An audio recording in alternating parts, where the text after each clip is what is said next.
نظر بد کی حقیقت اور اس کا علاج۔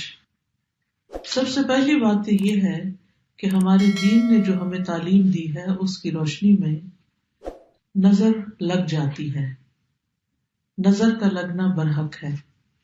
نبی صلی اللہ علیہ وسلم نے فرمایا العین حق، نظر لگنا حق ہے، برحق ہے، یعنی ایک ایسی حقیقت ہے جو ثابت شدہ ہے، یعنی نظر کے اثرات ہوتے ہیں اور اس میں کوئی شک کی بات نہیں یا اس کا انکار نہیں کیا جا سکتا۔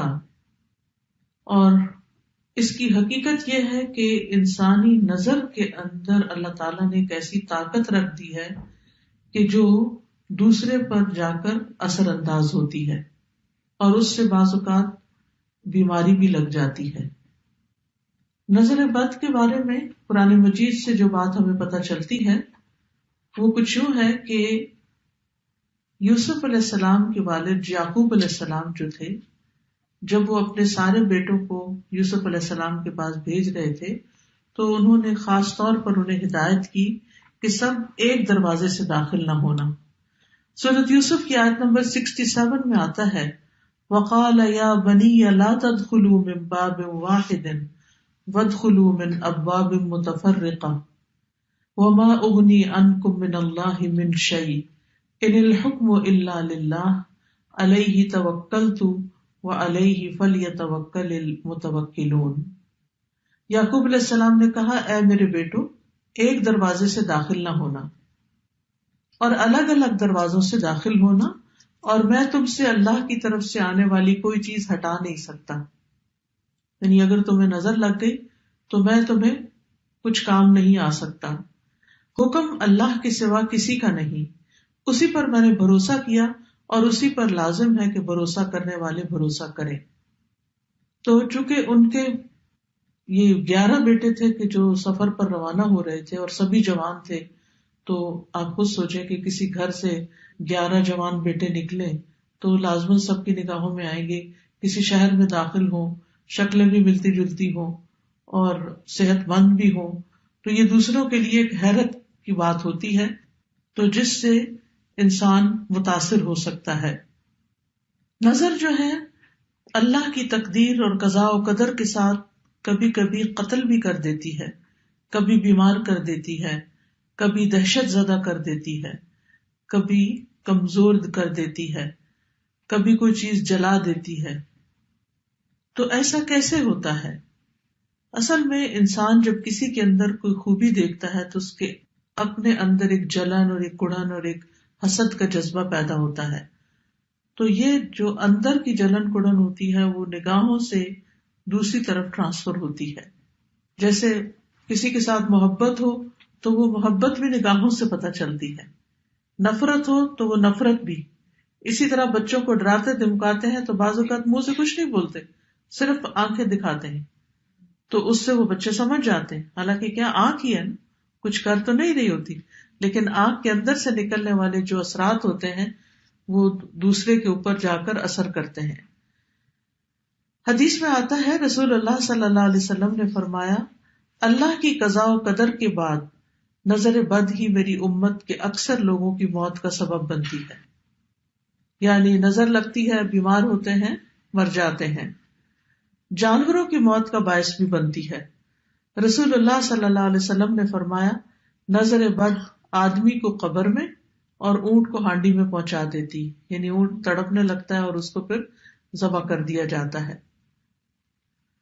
پھر اسی طرح یہ ہے کہ بعض اوقات اگر کسی ماں کو نظر لگی ہوئی ہو جب بچے کے ساتھ پریگننٹ ہو تو وہ نظر اس کے بچے تک بھی منتقل ہو سکتی ہے، کیونکہ نظر کا تعلق جو ہے، یعنی نظر کے جو اثرات ہیں وہ جسم کے اندر تک سرایت کر جاتے ہیں۔ ابن القیم کہتے ہیں کہ حسد نظر بد لگانے کا اصل ہے، یعنی سب سے بڑی وجہ جو ہے وہ حسد ہے۔ کبھی انسان اپنے آپ کو نظر لگا دیتا ہے، کبھی بغیر ارادے یا طبعی فطرت کی وجہ سے اس کی نظر لگ جاتی، یعنی پہلی چیز تو حسد ہے، لیکن کبھی کبھی حسد کے بغیر بھی لگتی ہے، کبھی اپنے آپ کو بھی لگتی ہے اور کبھی کسی اور کو بھی لگ جاتی ہے۔ تو چیز کو دیکھنے اور نہ دیکھنے کا فرق ہوتا ہے کہ آپ کس نظر سے کسی چیز کو دیکھ رہے ہیں. کبھی انسان محبت کی نظر سے دیکھتا ہے، کبھی انسان حسد کی نظر سے دیکھتا ہے.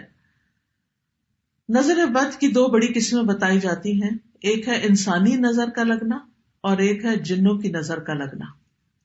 یعنی بعض اوقات انسان کوئی بھی نہیں ہوتا لیکن پھر بھی انسان جو ہے یعنی بیمار محسوس کرتا ہے، کمزور محسوس کرتا ہے، تو اس کی وجہ جنات بتائے جاتے ہیں.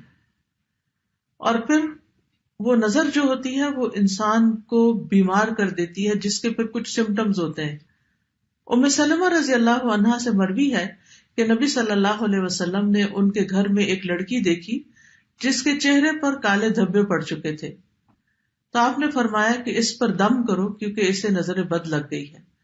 یعنی اس سے انسان کے خون کے اندر ایسے کیمیکل چینجز واقع ہوتے ہیں کہ اسکن ڈیزیز بھی ہو سکتی ہیں. اور آپ صلی اللہ علیہ وسلم نے یہاں صفعۃ کا لفظ فرمایا جس کا مطلب ہوتا ہے جن کی نظر. یعنی اس بچی کو کسی انسان کی نظر نہیں لگی تھی بلکہ جن کی نظر لگی تھی. اور جنوں کی نظر جو ہوتی ہے وہ انسانوں کی نظر سے زیادہ سخت ہوتی ہے. ابن باز کہتے ہیں کہ نظر کا لگنا برحق ہے جیسا کہ رسول اللہ صلی اللہ علیہ وسلم نے فرمایا، اور یہ انسانوں سے بھی لگتی ہے اور جنات سے بھی لگتی ہے. ابو سعید کہتے ہیں کہ رسول اللہ صلی اللہ علیہ وسلم جنوں اور انسانوں کی نظر بد سے پناہ مانگا کرتے تھے، یہاں تک کہ معوذتین نازل ہوئی، قل اعوذ برب الفلق قل اعوذ برب الناس. جب یہ نازل ہوئی تو آپ نے یہ پڑھنی شروع کر دی اور باقی چیزیں چھوڑ دی. تو اس کے لیے بہتر یہی ہے کہ انسان ہر نماز کے بعد معوذتین پڑھے، کیونکہ یہ ایک طرح کا دم ہوتا ہے، یعنی معوذتین کا پڑھنا. تاثیر کے اعتبار سے نظر کی کچھ اقسام ہیں. ایک ہے العین المعجبہ، خوشی یا تعجب والی نظر، حیران ہو کے کسی چیز کو دیکھنا، خوش ہو کے کسی چیز کو دیکھنا. تو یہ بھی دوسرے کو بعض اوقات لگ جاتی ہے اگر انسان ساتھ برکت کی دعا نہ دے. اسی لیے جب آپ کسی دلہن کو دیکھیں تو ماشاء اللہ بارک اللہ فی، اللہ برکتیں دے، دعائیں کریں، عید مبارک. کیوں کہتے ہیں؟ کیونکہ جب دیکھتے ہیں کہ اچھے کپڑوں میں ہے انسان، اچھا حال حلیہ ہے، تو دوسرے کو فوراً مبارک دی جاتی ہے تاکہ وہ انسان کے شر سے محفوظ رہے. پھر اسی طرح اس نظر کے بارے میں آتا ہے کہ قرآن مجید میں سورۃ الکہف میں اس کا ذکر آتا ہے، وَلَوْلَا إِذْ دَخَلْتَ جَنَّتَكَ قُلْتَ مَا شَاءَ اللَّهُ لَا قُوَّةَ إِلَّا بِاللَّهِ إِن تَرَنِي أَنَا أَقَلَّ مِنْكَ مَالًا وَوَلَدًا. اور جب تو اپنے باغ میں داخل ہوا تو تو نے کیوں نہ کہا کہ جو اللہ نے چاہا، ماشاء اللہ لا حول ولا قوت الا باللہ. اگر تو مجھے دیکھتا ہے کہ میں مال اور اولاد میں تجھ سے کم ہوں. تو یہ آگے قصہ چلتا ہے. تو اس شخص کے باغ کو بھی نظر لگی تھی جس کی وجہ سے باغ سارا جل گیا تھا. پھر اسی طرح محبت کرنے والے کی نظر لگنا، کیونکہ جو شخص کسی سے محبت کرتا ہے وہ اس کو بہت گہری نظر سے دیکھتا ہے. ابن حجر رحمت اللہ علیہ کہتے ہیں نظر کبھی خوشی اور تعجب کی صورت میں بھی لگ جاتی ہے، اگرچہ وہ حسد کے بغیر ہی ہو، اور اگرچہ وہ کسی محبت کرنے والے کی طرف سے ہو، اور اگرچہ وہ نیک آدمی کی طرف سے ہی ہو، یعنی نیک آدمی کی بھی لگ جاتی ہے. اور اگر کسی آدمی کو کوئی چیز اچھی لگے تو اس کو فوراً اس چیز کے لیے برکت کی دعا کرنی چاہیے جو اس کو اچھی لگی ہے، تو یہ اس کی طرف سے دم ہی ہو جائے گا.